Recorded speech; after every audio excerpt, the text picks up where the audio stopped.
You got Joanne on the panel. I think that's great. Last minute change.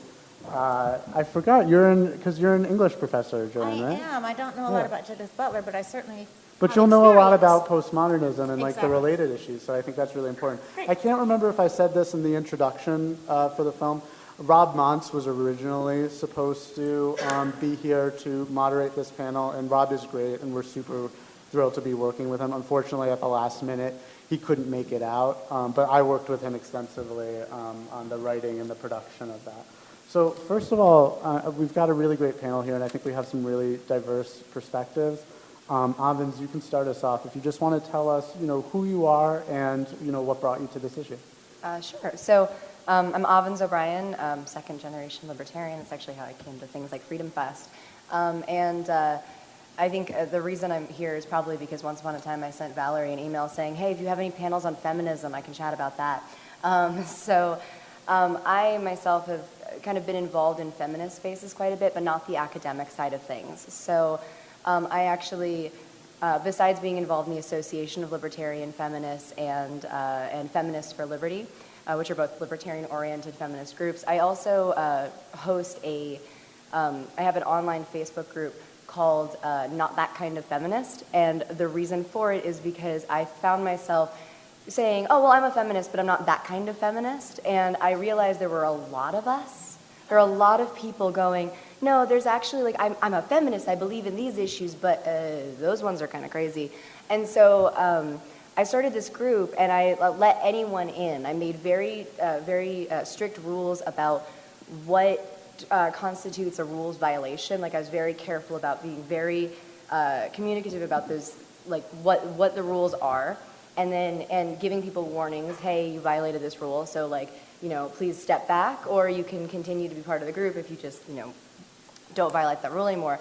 Which is very different than most feminist groups online, because most feminist groups online, somebody says something, someone else gets offended, the mob comes in and says you have to make that person leave. And then you don't get to have a constructive conversation about any issue. And they get upset about everything. So I have 900 people in this group. There's a lot of men in this group. And there's a lot of people saying, I think feminism has some good ideas, but I'm not so sure about this. And what I wanted to do with my group was enable a constructive, critical conversation about feminist issues so that we could improve feminism and make feminism something that's not fucking obnoxious. So anyway, that's kind of how I come to this issue. I've done, when it comes to gender identity, I haven't spent that much time talking about that, but I have my opinions on that subject. But that's who I am. That's, I guess, the context of why I'm here. My name is Gloria Greenfield, and I think it's important to let you know that I'm 69 years old. And the reason why that's important is so that you can understand that I was involved in the emergence of the second wave of feminism, and I also identified as a radical feminist. I founded and ran a radical feminist book publishing company. My authors were Adrienne Ridge. Maybe nobody will know these names, but Adrienne Ridge, Audre Lorde, really like the intellectual radical feminists of that day. And I walked out of the women's movement so that means that from 1969 until 1983, my entire life was focused on radical feminism. And in 1983, I walked out of the women's movement because of finally waking up to the illiberal dogma and the insanity and the anti-Semitism that was just really corroding the movement.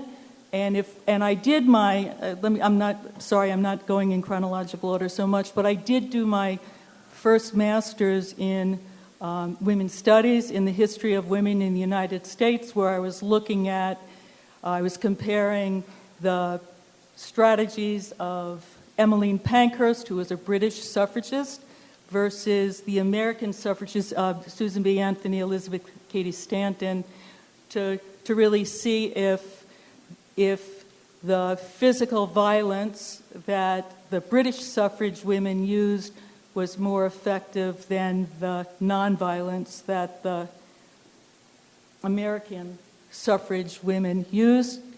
And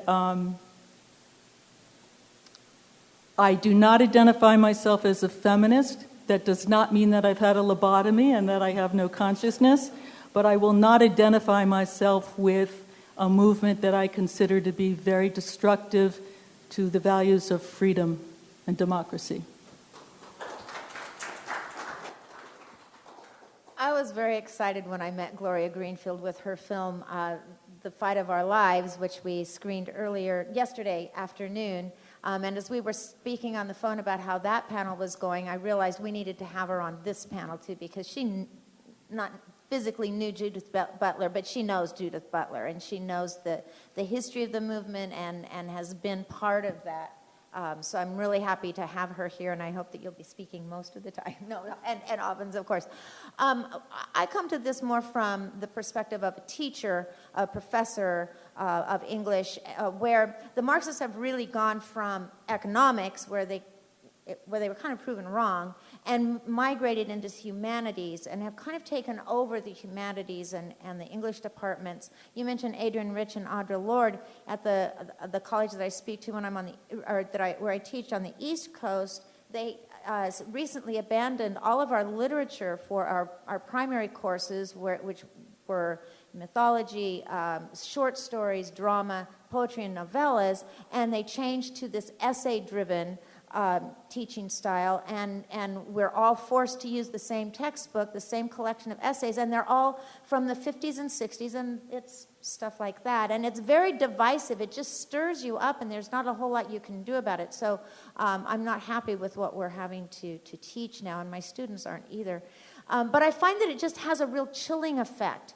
That feminism and genderism are really very much connected. I find it ironic that at the same time that California in particular has voted in their public schools to really promote sexualizing children from the time they're in kindergarten, not just with teaching them about how their bodies change, but really sexualizing them from a very young age, to the opposite of it in college, where we're not supposed to identify our gender at all, and if you do it in the wrong way, then you're going to be silenced. And I find that it does have a chilling effect, that where I used to love teaching, I used to love challenging my students' ideas and really encouraging them not to agree with me, but to prove me wrong, to give me evidence for why they think what they think. And I would always say, you don't have to agree with me. It doesn't matter what I think. What I care is what you think, and then we'll talk about it and support it, and I'll give you my evidence and you give me yours.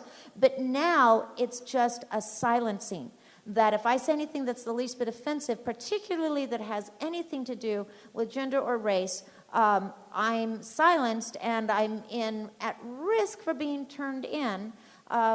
And so it has a chilling effect. So I'm interested to learn more on this panel. So my second question was going to be, are you a feminist, yes or no, and why? We already sort of have two answers to that question, but I really want to delve in on that, because it seems like some similar things are being said, but yet there's still very different takes. Because Avens, you clearly have issues with how many feminists have acted, yet you lead a feminist organization and call yourself a feminist. Gloria, you clearly realize the value of feminism because you are a second wave feminist, and you must therefore understand the importance of women's liberation and freedom and all that, but because of issues in the movement, you now don't consider yourself a feminist. And I'd like to... yeah, well, let's go down in a straight line, and then Joanne, we still need an answer from you. So let's dive into that. Avens, you want to start? Sure. So, and I think the context of where I came into feminism is, what's funny is when you started, it kind of, it reminded me a little bit of my mother's. My mother's 71, I'm 31, so we have a 40-year age difference between us.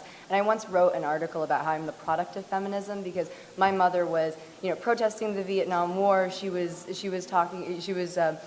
fighting for her right to have an abortion. These sorts of rights were very important to her, and I, even though by the time I came of age, these weren't necessarily things I had to worry about. I mean, maybe now, but you know, when I was coming of age, these weren't necessarily things that were as hotly debated as they were when my mother was young. But my mother used to tell me stories of what it was like when she was in college, and what it was like to be a college student in 1964, 1965, and in the 70s. And so I definitely grew up with an appreciation for that struggle, and that made me go, of course, yes, I'm a feminist, I believe in these things.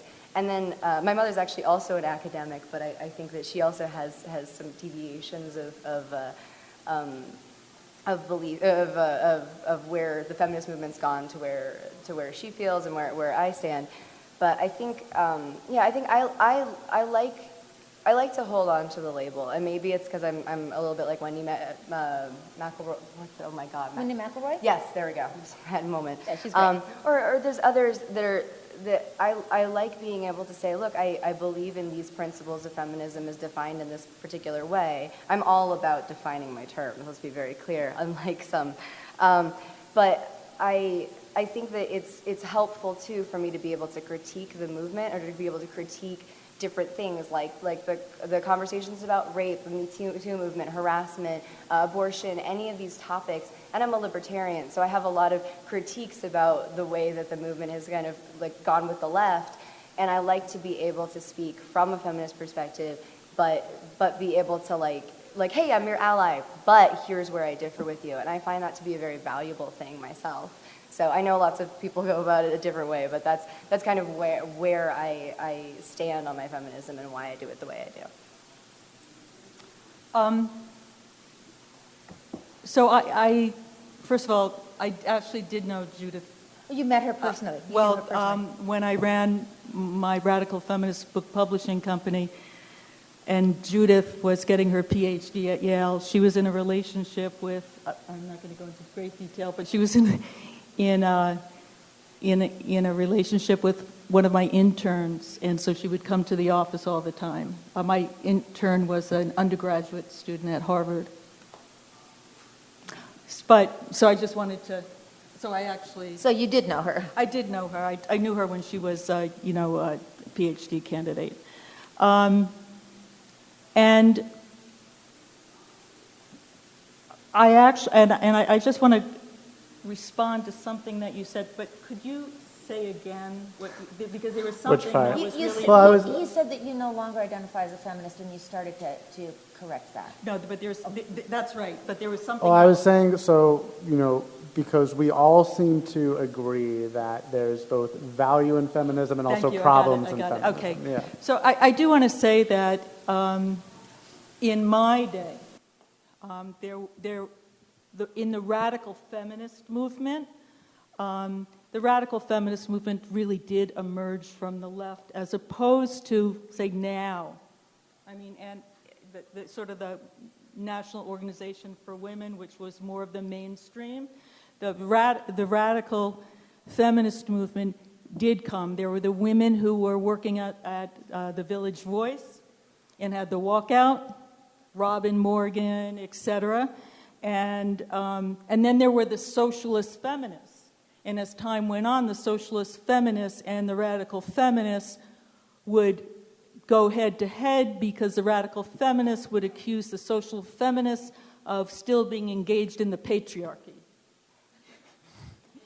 Now, I was young, and when I was young, and this was exciting, it looked like, this was, and there were real issues to fight at that time. There really were issues to fight. But as the radical feminist movement grew, those issues became bastardized in a way. So where issues around contraception or, reproductive health issues were important, as the radical feminists became more and more radical, they would, and this we can see in different manifestations today, not just in the feminist movement, but also in the progressive movement, of the radical feminists pointing at at the women who were still concerned about contraception and abortion and saying, you are collaborating with the enemy. You shouldn't have to be concerned about contraception or abortion because you shouldn't be with men. Oh. And that's what it was. I mean, this is... Interesting, yeah. I mean, and this is how crazy things have gotten, which we see today. Gloria, I just want to push you on that. So yes. Anytime, I think when you talk to most people who identify as feminists and you start to express issues with the movement, the first thing that they'll push back and say is all feminism means is that you believe that men and women are equal. And if you look in a dictionary, I believe that's the case. I have not looked into a dictionary, but I bet that's the case. Yep. And obviously, they'll say anybody who doesn't agree with feminism do not want men and women to be equal. Do you want things to go back to how they were in the 1950s or before? I'm certainly not accusing you of that. But if that's all feminism is, then why not call yourself a feminist and say, but there's all these issues. I'm not like those feminists, which is what I think most people, when you push them, say. I respect what Avens is saying, that's her choice. I will not identify as a feminist because of my experience and my generation's experience with that movement. There are plenty of women in my age or a little bit older or a little bit younger that still identify as feminists, but as we go deeper into the things that I experienced and witnessed, I think that people will understand why I do not want to identify in any way with the feminist movement, because I see it as the roots of the kind of feminism that Judith Butler comes from. That's what she emerged from. And I have a lot of problems with that. I do think that there's an essential nature of male and female, and I think that those essential natures need to be celebrated. And I do not think that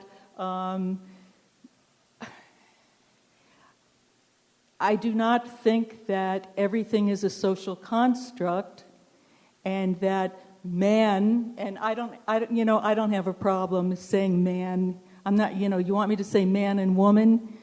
I'll say I don't think that men and women are the creators. I do think that faith is important. I think that secularization is a real problem, and I think that the feminist movement, along with some other movements, have catalyzed the wide secularization that we're seeing throughout the West now, and that's a problem. So if man and women are the creator and everything's a social construct, that delivers you to what Judith Butler is saying, which is that gender is fluid, there's really no such thing as gender, etc. And you are walking on very dangerous landmines when you go down that path.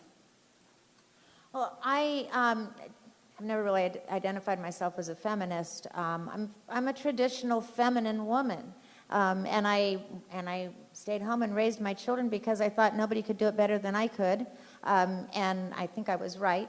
And then I went back to school, and then I got my graduate degree, and then I started my career. So I'm a very traditional kind of woman. I agree with Avens. I'm glad you said that you define your terms, because that's very important. George Orwell wrote an article about politics and the English language, and it's a wonderful essay about the importance of understanding our terms when we're talking to someone. Because if I'm talking about feminism and I have this idea in my mind, and you have blue in your mind, and I have red in my mind, and we're talking back and forth, we're not talking about the same thing.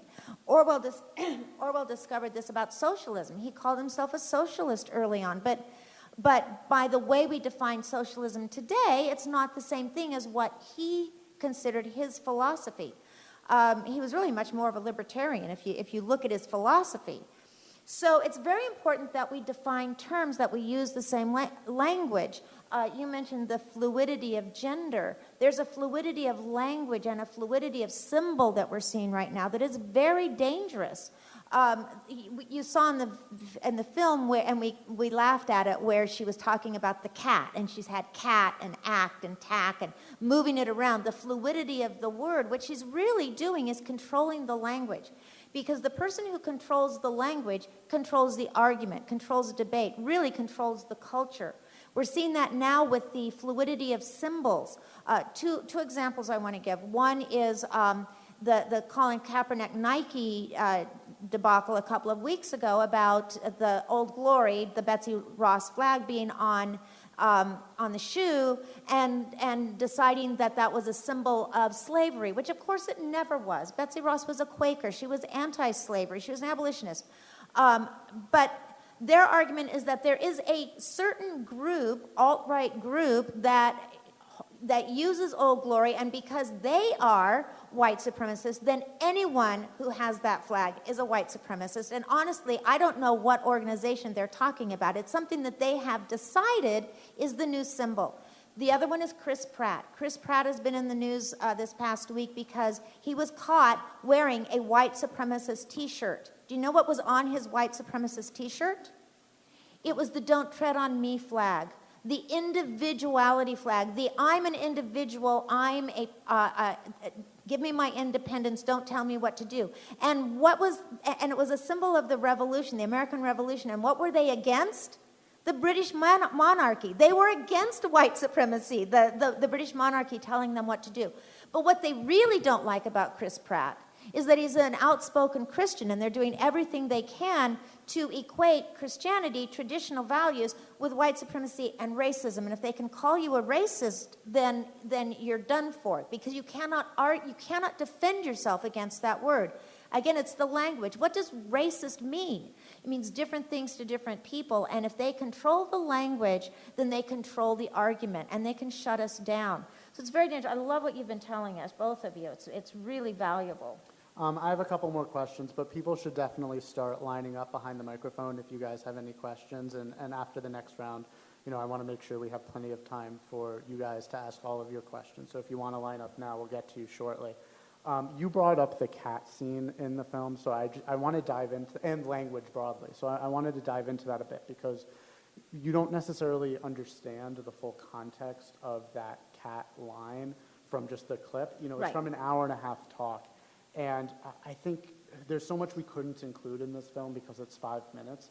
But what they were actually talking about there is when they say they're like a cat, what they mean is like they have a cat affinity. It's not saying that her mom literally became a cat, but at the same time, what's underlying the postmodernist language game that they're playing is that the labels that we put on things, they're not denying, for example, when it comes to gender, that like XY and XX chromosomes exist.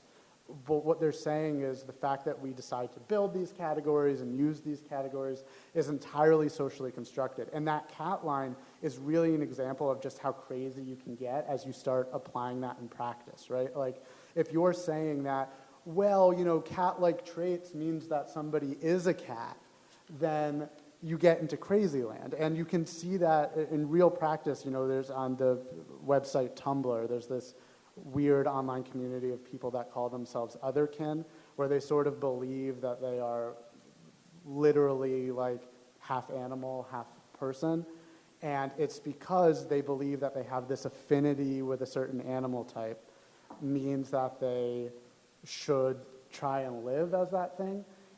But it's all comes from this language game, right? It's not that they believe that their actual biology includes like it's a who is your cat-sized spirit animal, heart or fur or anything like that. But that just, we should conceptualize things different. And they don't realize that it's not purely a social construct, but there are certain facts of reality that lead us to a small range of concepts that we can use to describe things that are useful, and then there's a lot of things that aren't useful. Like describing yourself as a cat when you're not actually a cat probably isn't very useful. So for you guys, I think maybe we'll find out we'd all agree that Butler is wrong on gender being an endless spectrum. Let's find out. But she's certainly right, I think we'd all agree, that gender roles have been constraining at points in history, whether that's now, whether it's just the past, is maybe something we can debate. But that it has been a success of feminism in the past to allow women to expand beyond gender roles. At the same time, it's definitely possible that there are certain gender roles that are useful.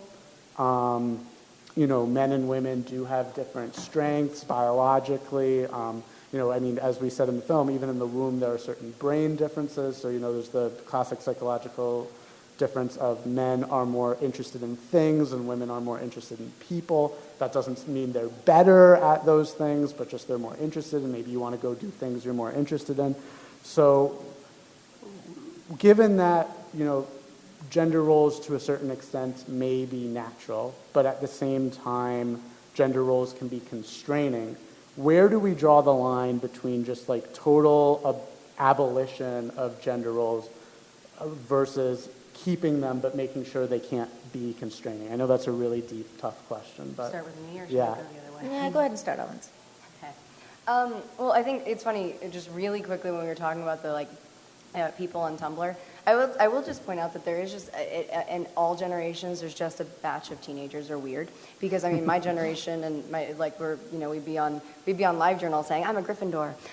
So I'm just saying, we all have, moments in which, when young people are trying to figure themselves out, if you're going, I'm also a cat, that's not so much. But the fact is we are all trying to find, the things that we associate with and the things that we, identify with, not, if you get literal, then no good. But, I think it's good for people to kind of, play with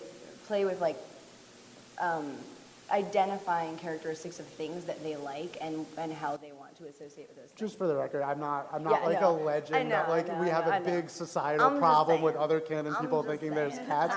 No, but I do think it's the case that there is an underlying philosophy. That doesn't come out of the blue. There's an actual belief structure there that can be applied to a lot of things. So that's all I'm saying. I've also found that young people online now, it's I've noticed that as much as people go, I hate labels, they also label themselves a million times. So their Twitter bios are always I'm a queer, feminist, cat person, whatever. They have a million different definitions. And a friend of mine and I were talking about the idea that young people today are so interested in identifying themselves in these different ways because we don't have the same things that people in the past had of having a career that they're going to have for their whole life that they get to identify as I'm this person and this is how things are, because there's less consistency in our culture nowadays, which has a lot to do with the internet and just and markets and people having more options than ever before. But I think when it comes to we're bringing this back to gender roles and things like that.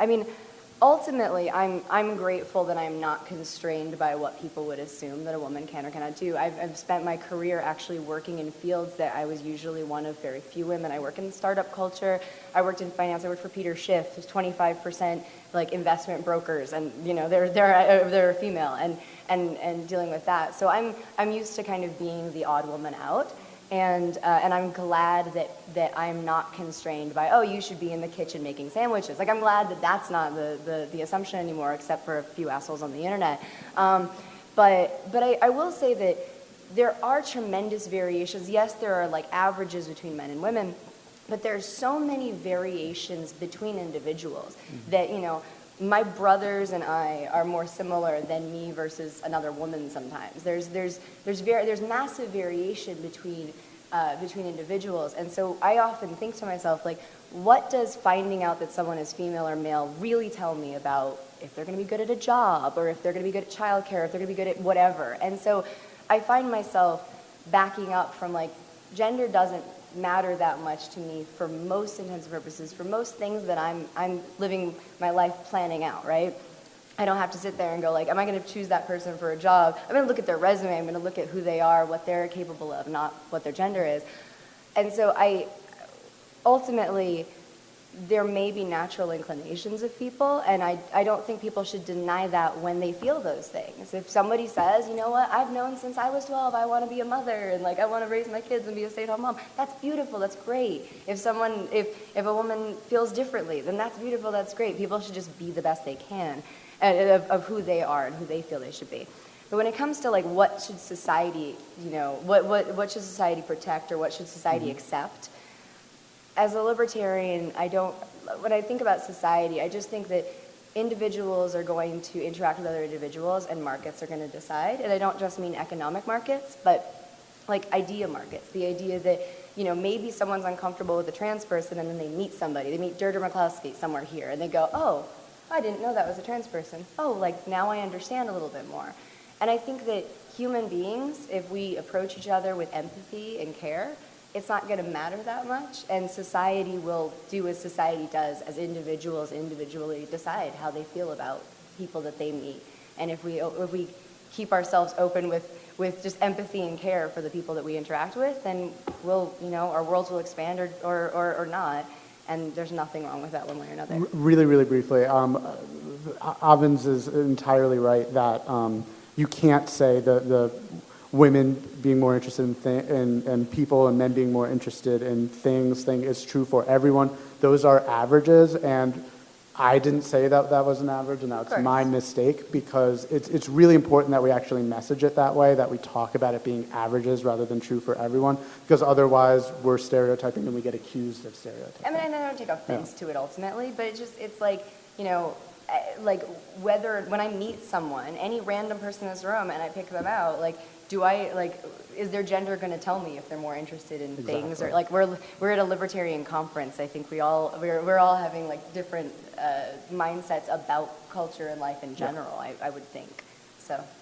Okay, so in my day, we talked about sex role stereotyping, and there's a major difference between the language of sex role stereotyping and gender, right? So one of the things when the women's movement was healthy, and we talked about sex role stereotyping, our goal was to feel proud to be women. It was that we should feel good being women, and we should celebrate what it means to be a woman, and we should know that if we wanted to pursue something that involved manual labor, we could do that. If we wanted to pursue whatever we wanted to pursue, as long as we wanted to pursue it, that was when the women's movement was healthy. We also worked on, and I personally was involved in it, in launching women's studies, because we felt that in order to have a true sense of history, we needed to also understand not just the history of men, but the history of women too. So let's then fast forward, and what happens in this gender world? We don't have women's studies anymore because gender studies took over from women's studies, right?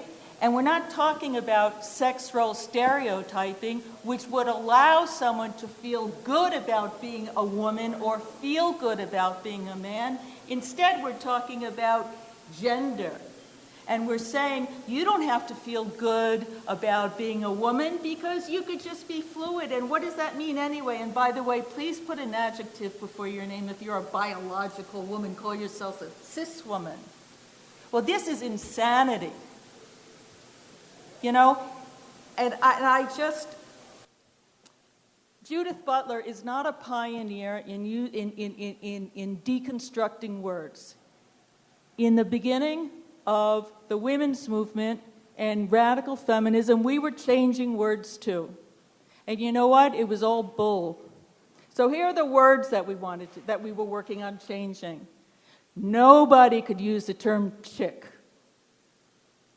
That was terrible. It was, if a man referred to as a young woman as chick, he was a disgusting piece of dreck, right? He should be sent to the gulag.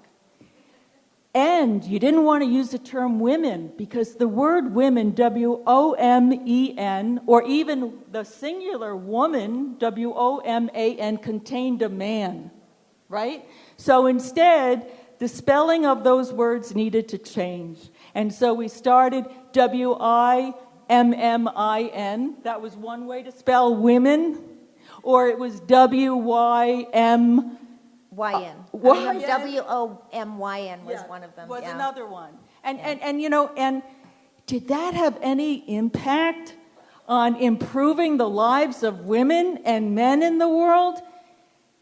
No. It just changed the And label. neither is anything that Judith Butler is writing about, because she's not concerned with legislations. She's not concerned with honor killings or forced female genital mutilation. She's not concerned about anything except for her intellectual masturbation.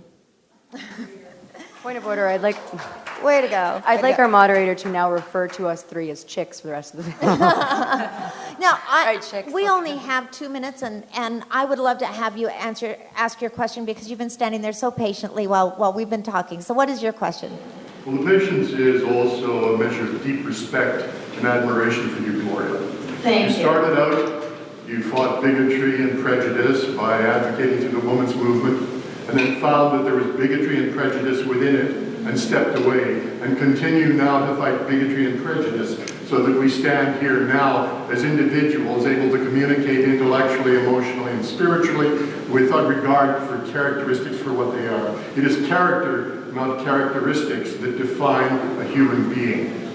So my question is your commentary then on the popularity of Jordan Peterson and his appeal to the disenfranchised young men and women now who are trying to find identity and define themselves without regard for postmodernism and neo-Marxism. Thank you. I admire Jordan Peterson, not just because he's so fun to listen to, because he's just so good, but that he is trying to bring reason into the argument. On the one hand, I'm grateful that I can have my own credit card and my own checking account and my own business, and that I get respect when I give a speech like this, much more so than I did certainly in the 60s and the 70s. But I think we've gone too far. And so far that now it's very hard to be a little boy. It's hard to be a young man, because you don't know who you are or how you're supposed to interact with people. Our film, The Last Straw, used political satire to make that point. I admire Jordan Peterson because he has the courage to stand up for men in a way that is also standing up for women, acknowledging that we have differences, but the differences aren't necessarily biological. They have to do with choice. And that as we make our choices, just as I chose to stay home and raise my children when I was in my 20s and 30s, and then went on to start a career, that was my choice. As a result, I don't have the big academic career that Judith Butler has had, but that was my choice. And so I think that's one of the biggest things that Jordan Peterson talks about, is that we have choice, and choice has consequence, and those consequences lead on to other choices. And so, and that every person is an individual. As you said about averages, the average aggregate of women maybe are more interested in people, and the aggregate of men are maybe more interested in things or ideas. But it's fluid and it changes, and I think that's what he's trying to say, is that on average, perhaps women earn less than men do, but in the specific, if a woman is the CEO, she's making more money than anyone else is. And I think that's a really important fact to realize, and it's what he's trying to say. We are individuals, and I think people like Judith Butler and others, what they really want to do is destroy the soul of the individual, to tell us that we aren't who we are, we aren't who we thought we are, we could be somebody else entirely if we just want to try it out. And in fact, if you have any inclination, then you ought to try it out. And what they're really trying to do is to destroy that spark of individuality. We're right back to Ayn Rand and the book Anthem, where the I pronoun was destroyed, and we're doing that by using they, so that we don't have the gender-specific he or she. We're starting to use they now, just as they did in Ayn Rand's book Anthem, which is my favorite of her books. So thank you very much for bringing that up.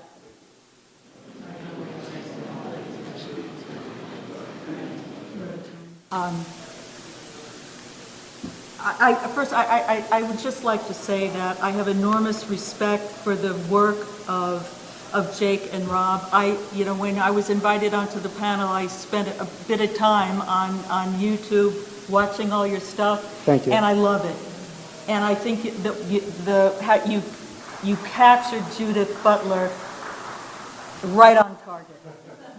Thank you, that's very kind. There's no better way to end than with me being complimented. So thank you everybody for coming, and I really appreciate it. Thank you all for being here.